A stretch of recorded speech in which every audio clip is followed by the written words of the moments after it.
Hello friends, opinion करें institute के official YouTube channel पर आपका स्वागत है। फ्रेंड्स, मेरा नाम है तरुण और आज हम डिस्कस करने वाले हैं क्रेडिट कार्ड बिल पेमेंट के बारे में।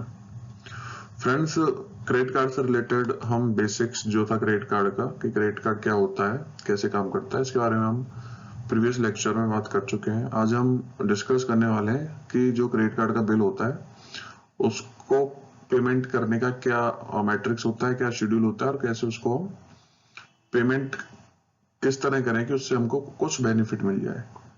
तो फ्रेंड्स, आज हम डिस्कस करने वाले हैं how we get interest free period in credit card billing. यानी कि जो इंटरेस्ट फ्री पीरियड बोलते हैं कि आपको बहुत से बैंकर्स बोलते हैं कि आपको 10 से और 50 दिन का टाइम मिलेगा इंटरेस्ट फ्री। यानी कि आप आज क्रेडिट कार्ड यूज में लो और 50 दिन के बाद पेमेंट करो, आपको कोई भी उस पर इंटरेस्ट या पेनल्टी नहीं देना है। तो वो कैसे कैलकुलेट होता है वो टाइम, तो फ्रेंड्स उसके बारे में डिस्कस करेंगे।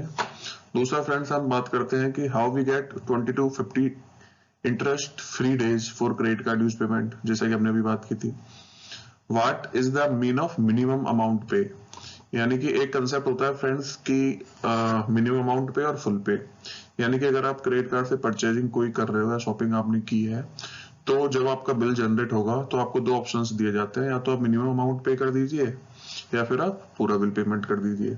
तो फ्रेंड, जो मिनिमम अमाउंट पे करना होता है उसका क्या कंसेप्ट है उसके बारे में बात करेंगे। और एक हम बात करेंगे friends, how to calculate maximum interest free period. यानी कि जो इंटरेस्ट फ्री पीरियड होता है उसकी कैलकुलेशन, उन डेज की कैलकुलेशन हम कैसे कर सकते हैं। तो फ्रेंड्स, हम इसके बारे में बात करेंगे।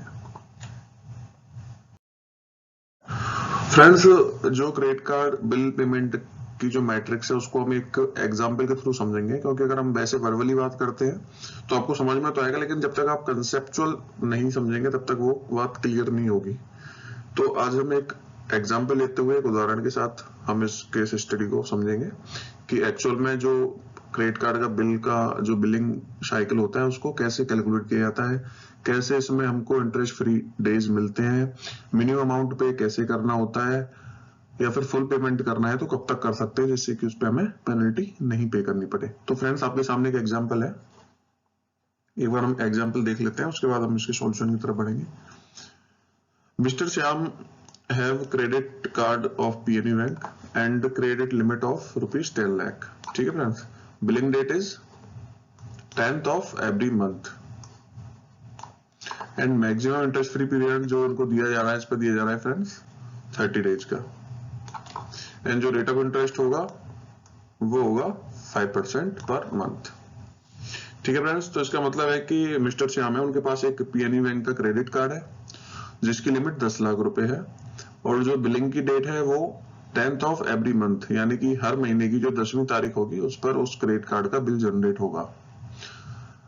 नेक्स्ट फ्रेंड्स, जो मैक्सिमम इंटरेस्ट फ्री पीरियड उसमें दिया जा रहा है वो 30 डेज का दिया जा रहा है, यानी कि आपको 30 दिन तक उस पर कोई भी इंटरेस्ट नहीं देना है, वो इंटरेस्ट फ्री रहेगा। 30 दिन के बाद आपको पेमेंट करना है। और जो उस पर रेट ऑफ इंटरेस्ट होगा फ्रेंड्स वो 5% लगेगा। अगर आप टाइमली ड्यू पेमेंट नहीं कर रहे हो तो उस पर 5% आपको इंटरेस्ट देना पड़ेगा फ्रेंड्स पर मंथ, यानी कि जो इंटरेस्ट है वो पर मंथ है, ये ध्यान रखिएगा फ्रेंड्स। तो फ्रेंड्स, अब हम इस केस स्टडी को लेके क्वेश्चन से देखते हैं। अब इस एक केस स्टडी को अगर हम देखा जाए, देखिए फ्रेंड्स, मैंने केस स्टडी को या नीचे भी मेंशन किया है, जैसे प्रीवियस स्लाइड पे नहीं जाना पड़ेगा, यहाँ पे ये केस स्टडी मेंशन है। तो फ्रेंड्स, क्वेश्चन है कि mister Shyam purchase product online off ₹2000 bye using credit card on dated 10th September 2021। ठीक है फ्रेंड्स, मिस्टर श्याम ने एक ऑनलाइन परचेजिंग की है 2000 रुपए की क्रेडिट कार्ड से। कितनी डेट को की है फ्रेंड्स? 10 तारीख को। तो what are minimum payment mister Shyam have to pay on or before due date to avoid penalty. तो मिस्टर श्याम को कितना पेमेंट करना चाहिए जिससे कि वो उनको पेनल्टी नहीं देनी पड़े। ठीक है फ्रेंड्स, तो फ्रेंड्स अगर हम बात करें तो जो बैंक ऑफर करते हैं फ्रेंड्स, बैंक बोलता है कि या तो आप मिनिमम अमाउंट ड्यूज का 5% जो आपने ऑनलाइन शॉपिंग जो की है, यानी कि जो भी आपने परचेजिंग की है उसका जो आउटस्टैंडिंग अमाउंट है, या तो उसका 5% या ₹250, जो भी ज्यादा है वो आप मिनिमम पे कर सकते हो, तो आपको पेनल्टी पे नहीं करनी पड़ेगी।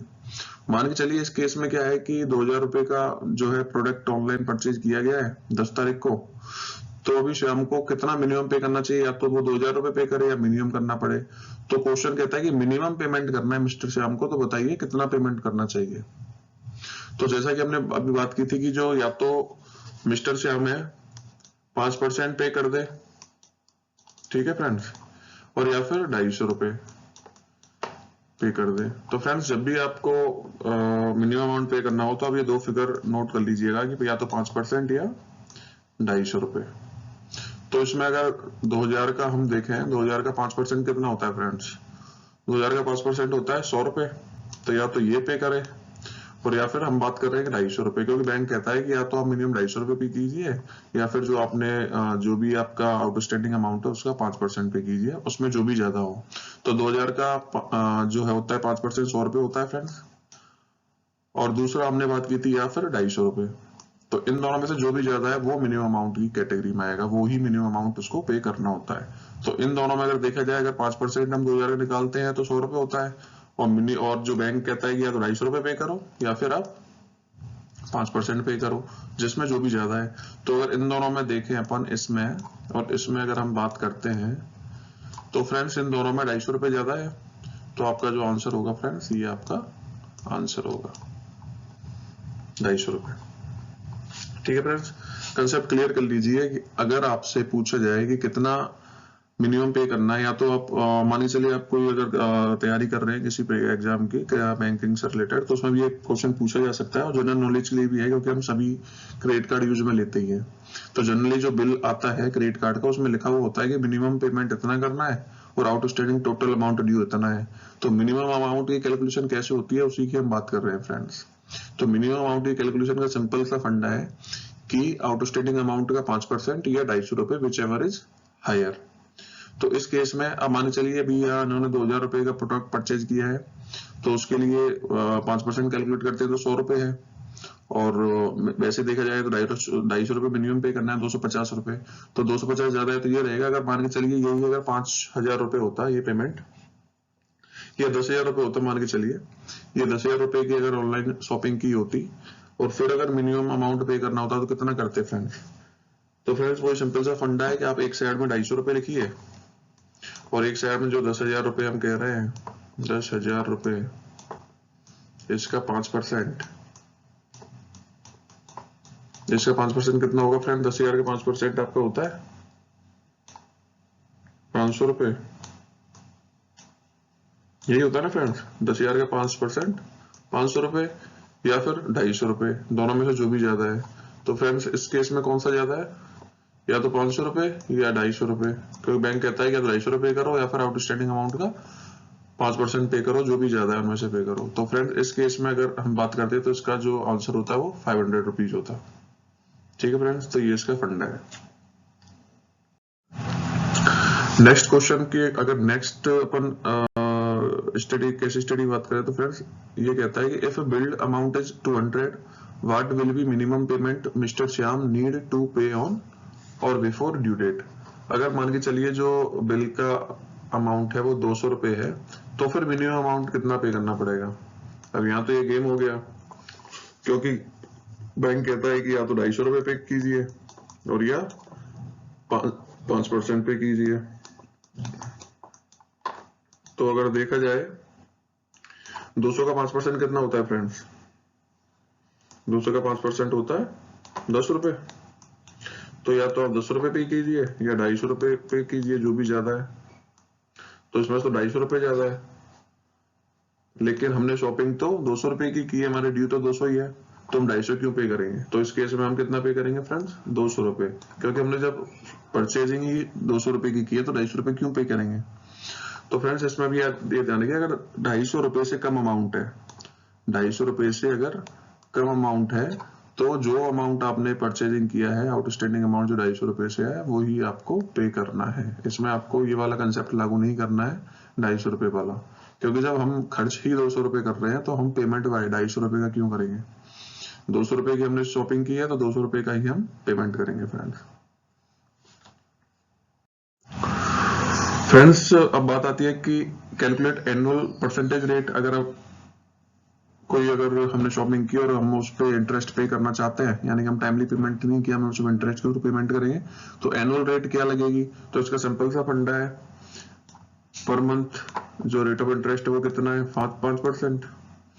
तो साल का कितना होगा? इसको मल्टीप्लाई कर दीजिए 12 से, कितना हो जाएगा? 60%।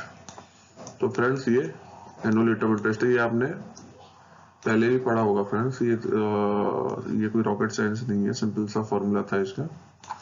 एनुअल रेट कैसे कैलकुलेट करते हैं? जो भी मंथली रेट है उसको 12 से मल्टीप्लाई करके एनुअल रेट कैलकुलेट की जा सकती है, आप सभी जानते हैं। फ्रेंड नेक्स्ट अगर हम केस स्टडी देखते हैं, तो ये एक्चुअल में ये थोड़ा यहाँ सेंस बनाएगा आपको, इसको थोड़ा ध्यान से देखिएगा। इस केस स्टडी में क्या हुआ है कि mister Shyam purchase online off ₹4 lakh. इसमें इस केस स्टडी में 4 लाख रुपए की मिस्टर श्याम ने परचेजिंग की है by using credit card on date 6 January 2021। 6 जनवरी को मिस्टर श्याम ने 4 लाख रुपए की शॉपिंग की और आफ्टर 35 डेज ही पेड इंटायर आउटस्टैंडिंग अमाउंट। और 35 दिन के बाद मिस्टर श्याम ने पूरा की पूरा जो बिल था उसका पेमेंट कर दिया फ्रेंड्स। तो फ्रेंड्स अब इसमें जानना क्या है? तो इसमें जानना है फ्रेंड्स कि how much interest was paid by mister Shyam, कि मिस्टर श्याम ने कितने रुपए का इंटरेस्ट पे किया है। तो ये हमें इसमें जानना है। तो फ्रेंड्स अगर आप देखोगे नीचे इस केस स्टडी को, देखो मैंने यहाँ पे भी मेंशन किया है आपके लिए। तो इसमें हम पहले क्या चीज देखेंगे? पहले हम इसमें देखते हैं कि जो ड्यू डेट है, यानी कि जो परचेजिंग की थी वो कब परचेज की है इन्होंने, पहले वो चीज देखेंगे। तो इसमें देखिए परचेजिंग किया है, पहले इसमें देख लो डेट ऑफ परचेज क्या है। डेट ऑफ परचेज DOP इसको लिख देते हैं हम शॉर्ट में, डेट ऑफ परचेज ये है 6 जनवरी। 6 जनवरी, ठीक है फ्रेंड्स। और जो बिल जनरेट होता है वो कुछ डेट होता है फ्रेंड्स, बिल जनरेट होता है, ये रहा आपको नीचे देखिए बॉटम में, 10th ऑफ एवरी मंथ। हर महीने की 10 तारीख को बिल जो है जनरेट होता है। तो बिल डेट क्या हो गई आपकी? बिल डेट है आपकी, बिल डेट कितनी है? 10th of every month. तो इस केस में ये जनवरी महीने की बात चल रही है, तो इसमें जो बिल डेट होगी वो 10 जनवरी होगी, ठीक है फ्रेंड्स। और मैक्सिमम जो इंटरेस्ट फ्री पीरियड ये दे रहा है वो दे रहा है 30 डेज। तो इंटरेस्ट फ्री पीरियड जो आपको मिल रहा है, आपको interest free period, interest free ये कितना मिल रहा है? 30 डेज।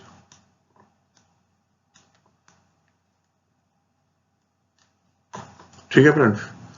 तो अभी हम देखते हैं कि फ्रेंड्स देखिए, अगर डेट ऑफ परचेजिंग 6 जनवरी है, मान के चलिए आपने कोई 6 तारीख को कोई सामान परचेज किया है और आपका बिल 10 तारीख को जनरेट होता है, तो उसमें थोड़ा सा आपको लॉस हो रहा है, क्योंकि अभी जो आपका बिल है, जो ये अमाउंट है 4 लाख रुपए का, ये आपका 10 तारीख के बिल में जुड़ जा रहा है, 10 तारीख को जुड़ जा रहा है, क्योंकि 6 तारीख को परचेजिंग की, 10 तारीख को बिल जनरेट होता है क्रेडिट कार्ड का, तो ये तो 5 दिन बाद ही जुड़ जाएगा। 6, 7, 8, 9, 10 पांचवें दिन आपके बिल साइकिल में जुड़ जाएगा। और बिल साइकिल से जो इंटरेस्ट फ्री डेज जो फ्रेंड्स काउंट होते हैं वो बिल डेट से काउंट होते हैं।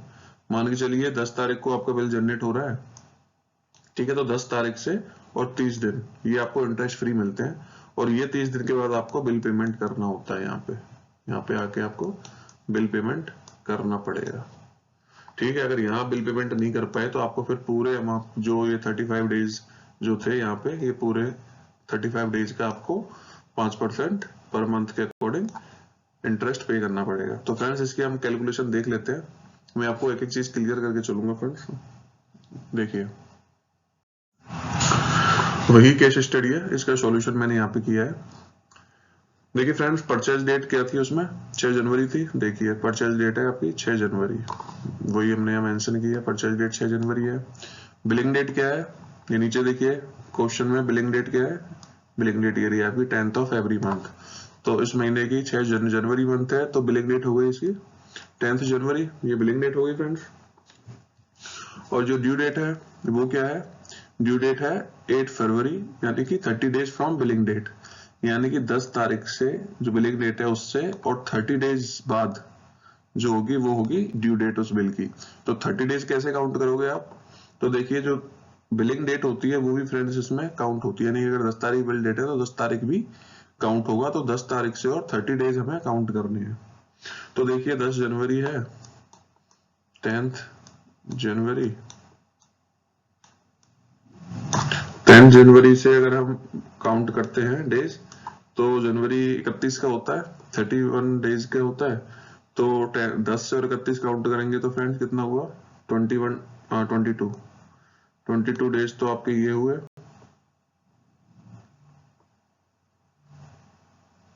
ठीक है फ्रेंड्स, 22 डेज आपके ये हुए। और 22 डेज के बाद अब कितना टाइम, कितने डेज और बचे? 30 डेज के बाद काउंट हो रहा है ना, तो 8 डेज और आपके बचे। तो फेब मंथ के आपके 8 डेज और ये हो गए, यानी कि ये हो जाते हैं आपके 8 फेब को। ठीक है फ्रेंड, तो ये आपके 30 डेज हो गए। ये मैंने सिंपल मेरी कैलकुलेशन बताई है, आप अपने अकॉर्डिंग कर सकते हैं, ये कोई रॉकेट साइंस नहीं है इसमें भी। तो फ्रेंड्स 8 फरवरी आपकी जो है ये ड्यू डेट हो गई। ऐसे ही 8 फरवरी कैसे निकली? 8 फरवरी मैंने आपको ये अभी, ये जो 8 फरवरी डेट आई है ड्यू डेट कैसे कैलकुलेट की है आपने देखा है कि जो बिलिंग डेट होगी 10 जनवरी अगर हमारी बिलिंग डेट है तो 10 जनवरी से और 30 दिन तक नेक्स्ट जो 30 डेज होंगे वो 30 दिन तक वो ड्यू डेट आएगी 30 दिन बाद एक्चुअल में। तो 10 तारीख से और अगर हम 30 दिन काउंट करेंगे, आप अपने अकॉर्डिंग कर लीजिएगा, मैंने अभी आपको करके बताया है। तो ये 8 फरवरी इसकी ड्यू डेट होती है फ्रेंड्स इसके अकॉर्डिंग। ठीक है, और जो श्याम ने जो बिल पेमेंट किया है वो कब पे किया है फ्रेंड्स? 35 डेज। देखिए क्वेश्चन में, after 35 days he paid entire outstanding amount with interest. ठीक है फ्रेंड्स, तो अगर हम बात करते हैं 35 डेज फ्रॉम परचेज डेट से काउंट होगा। 35 डेज कब से काउंट होगा फ्रेंड? जो परचेज डेट है, 6 जनवरी को परचेज किया था ऑनलाइन, तो इस 6 तारीख से और 35 डेज जो हम काउंट करेंगे वो से हमने वहां बिल जाके पे किया है। तो अगर हम देखते हैं 6 जनवरी से अगर हम काउंट करते हैं तो ये भी आप अपने अकॉर्डिंग कर सकते हो, मैंने आपको बताया किस तरह करना है। तो मैंने जो कैलकुलेशन किया, क्योंकि अगर मैं इस कैलकुलेशन को दोबारा बताने लगा तो उसमें काफी बड़ा वीडियो हो जाएगा। तो फ्रेंड्स जो 35 डेज निकल के आते हैं वो 9 फरवरी को निकल के आते हैं, 9 फेब। ठीक है, 35 डेज का जो टाइम है डेट ऑफ परचेज से वो 9 फरवरी को आता है। तो फ्रेंड्स अगर ड्यू डेट 8 फरवरी थी और 9 तारीख को बिल पेमेंट किया जा रहा है, तो यानी कि ड्यू डेट के बाद किया जा रहा है। तो फ्रेंड्स अगर कोई भी बिल ड्यू डेट के बाद पे किया जा रहा है तो इंटायर पीरियड पे इंटरेस्ट पे करना पड़ेगा फ्रेंड्स। यानी कि जो इंटरेस्ट पे करना पड़ेगा वो अब श्याम को 35 दिन का पूरा इंटरेस्ट पे करना पड़ेगा, 4 लाख रुपए का। 4 लाख रुपए का 35% पर इंटरेस्ट पे करना पड़ेगा फ्रेंड्स। इसकी भी कैलकुलेशन मैं आपको बता देता हूँ। देखिए फ्रेंड्स कैसे कैलकुलेट किया है इसको। पर मंथ जो रेट ऑफ इंटरेस्ट है वो कितना है? 5%, जैसा कि नीचे क्वेश्चन में दिया हुआ है, आप ये देख सकते हैं, ये रहा, मैंने सर्कल बनाया है, 5% है। तो 5% को कैसे लिखा जाता है? 5% को लिखने के लिए हम इसको 100 से डिवाइड करते हैं। 5% का मतलब क्या होता है? इसको 100 से डिवाइड करेंगे तो 0.05। ठीक है फ्रेंड्स, अब ये तो था मंथली रेट ऑफ इंटरेस्ट, अब इसको हम ईयरली काउंट करेंगे तो इसको हम मल्टीप्लाई कर देंगे कितने से? 12 से। ठीक है, तो 12 से मल्टीप्लाई किया तो कितना आ गया? 0.60। ठीक है फ्रेंड्स, ये हुआ ईयरली और ये तो हुआ हमारा ईयरली। अब हम अगर डेज की बात करें, डेज में, तो डेज के लिए क्या करेंगे? 0.60 को डिवाइड कर देंगे 366 से, तो ये फ्रेंड्स निकल आता है आपका, ये वाला वैल्यू निकल के आता है।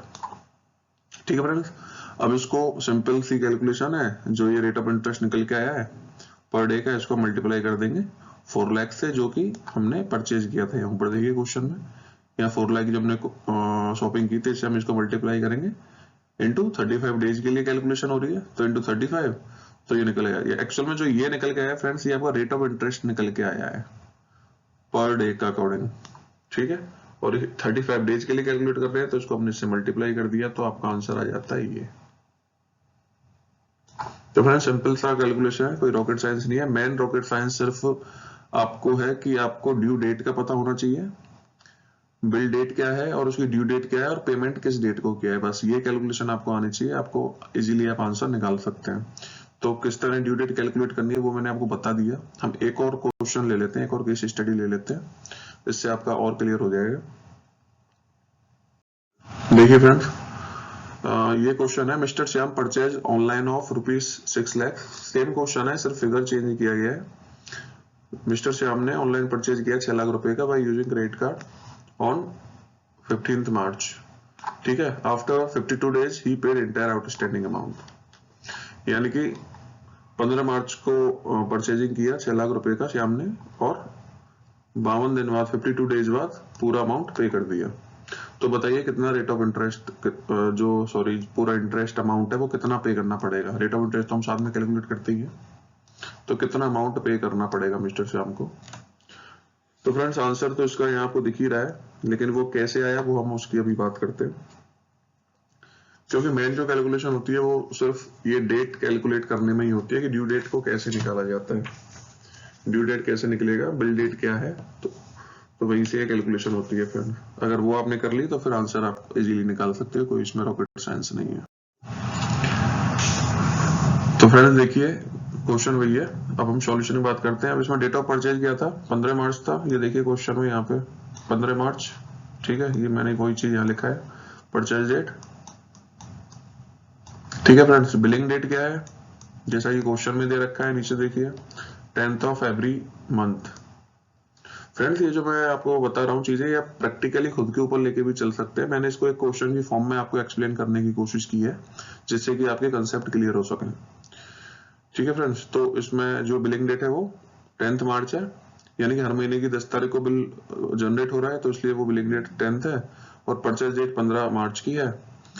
और ड्यू डेट कैसे कैलकुलेट करेंगे, अभी हमने जो बात की थी।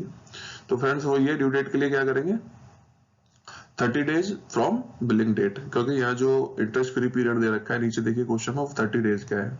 कोई कोई बैंक 40 डेज भी देता है, कोई 20 डेज भी देता है, तो हम एग्जाम्पल लेके चल रहे हैं कि 30 डेज का। तो आप जहां से भी क्रेडिट कार्ड अगर आपने इश्यू करवाया तो उनसे पूछ लीजिए कि कितना हमको इंटरेस्ट फ्री डेज मिल रहा है, तो उसके अकॉर्डिंग आप इसकी कैलकुलेशन कर सकते हैं। तो मैं यहाँ एग्जाम्पल 30 डेज का लेके चल रहा हूँ। कोई कोई बैंक इसको 50 डेज भी देता है, कोई 20 डेज भी देता है, कोई 10 डेज भी देता है, तो उसके अकॉर्डिंग आप कैलकुलेशन कर लीजिए, लेकिन जो स्टैंडर्ड है वो 30 डेज का ही है। तो फ्रेंड्स अगर हम ड्यू डेट की बात करें तो 30 डेज फ्रॉम बिलिंग डेट, तो बिलिंग डेट क्या थी हमारी, 10 अप्रैल है, तो 10 अप्रैल से हमें काउंट करने हैं 30 डेज, तो वो उसकी ड्यू डेट होगी। तो 10 अप्रैल से अगर आप काउंट करोगे 30 डेज, तो कितना आता है, 9th ऑफ मई आता है। तो 9th में कैसे कैसे आएगा उसको आप देखिए एक बार। अगर आप खुद फ्रेंड्स खुद क्वेश्चन लगाने की कोशिश करेंगे ना, तो आप इजीली इसको सॉल्व कर लेंगे, इसमें कोई बड़ी बात नहीं है। 30 डेज कैसे काउंट करने हैं, देखो ड्यू डेट है आपकी, ड्यू डेट 9 मई कैसे आया, उसमें कुछ नहीं है, बिलिंग डेट है, यानी कि 10 मई आपकी बिलिंग डेट है, 10 अप्रैल, ठीक है, 10 अप्रैल आपकी बिलिंग डेट है, और 10 अप्रैल में आपको केवल 30 डेज इसमें ऐड कर देने हैं, तो आपकी डेट निकल के आ जाती है 9th में, ठीक है फ्रेंड्स। अब 9th में इसकी ड्यू डेट हो गई, लेकिन श्याम ने जो बिल पे किया है वो कब किया है, आफ्टर 50 डेज ही पेड एंटायर आउटस्टैंडिंग अमाउंट। तो 52 डेज बाद उसने पूरा की पूरा बिल जो है वो पे कर दिया था। तो बिल पेमेंट किया है वो कब किया है, परचेज डेट से और 52 डेज बाद। परचेज डेट कितना है, 15 मार्च है, और 52 डेज बाद इन्होंने जो है वो पूरा की पूरा बिल पे कर दिया है। तो 52 डेज बाद जो बिल की डेट निकल के आती है, जो डेट निकल के आती है वो आती है 5 मई 2021। तो ये कैसे आती है इसको मैं आपको बता देता हूँ कि जो 52 डेज फ्रॉम परचेज डेट, तो परचेज डेट मान के चलिए 15 है, जो कि क्वेश्चन में दिया हुआ है, ठीक है फ्रेंड्स, 15 मार्च। अगर इससे हम काउंट करते हैं 15 मार्च से, तो 15 मार्च से 31 का मंथ है शायद, मार्च में, हाँ 31 का मंथ है। तो 15 मार्च जो मार्च मंथ है उसमें आपको कितने दिन बचे, 15, 31, 70 डेज यहाँ बचे आपको। दूसरा अप्रैल मंथ आता है मार्च के बाद, तो अप्रैल में आपके पास पूरे के पूरे 30 डेज है, या 30 लिख लीजिए। फ्रेंड्स ये मैं मेरी कैलकुलेशन बता रहा हूँ, अपने अकॉर्डिंग कर सकते हो। और कितने हो गए फ्रेंड्स ये 47 डेज, और मई में कितने दिन हो जाते हैं आपके, ये 47 हो गए। अब कितने बचे, 52 डेज है, तो इसमें 5 डेज और आपके मई के बचे, तो 5th मई आपकी निकल आएगी। अगर इन तीनों का टोटल करोगे आप तो इसमें आपको 52 ही आएगा फ्रेंड्स। 52 दिन की बात करें 52 डेज की, 52 डेज कैसे काउंट कैलकुलेट किए मैंने आपको यहाँ एक्सप्लेन किया है फ्रेंड्स। तो मई कौन सी निकल गई आपकी, 5th मई आपकी यहाँ पे निकल के आती है। तो जो बिल पे किया है श्याम ने 52 डेज बाद गया, यानी कि 5 मई को बिल पेमेंट किया है। तो 5 मई को अगर बिल पेमेंट कर दिया और बिल की ड्यू डेट 9 तारीख की थी, यानी कि ड्यू डेट से पहले ही श्याम ने बिल का पेमेंट कर दिया है, तो जो इसका आंसर क्या होगा, यानी कि इनको तो कोई इंटरेस्ट पे करना ही नहीं है, तो इसलिए जो आपने अभी वहां देखा था, तो इसका आंसर 0 इंटरेस्ट रहेगा, कि इसको कोई भी इंटरेस्ट इसमें पे नहीं करना है। क्लियर फ्रेंड्स, बहुत ही सिंपल सा तरीका है, सिर्फ थोड़ा सा लॉजिक है कि जो ये 4 कैलकुलेशन है ये आपको देखनी है, परचेज डेट, बिलिंग डेट और ड्यू डेट, और कब बिल पे किया है। ये आपने चीजें निकाल ली डेट, तो कैलकुलेशन में कुछ भी नहीं बचा फ्रेंड, क्वेश्चन इजीली आप आंसर कर पाओगे। थैंक यू फ्रेंड्स, आपको अगर ये मेरे वीडियो अच्छा लगा हो तो please like, subscribe and share जरूर करें। और credit card calculation, billing cycle या फिर इससे रिलेटेड कोई भी आपकी अगर क्वेरी है, कोई क्वेश्चन है, तो प्लीज कमेंट बॉक्स में कमेंट कीजिए। Thank you friends.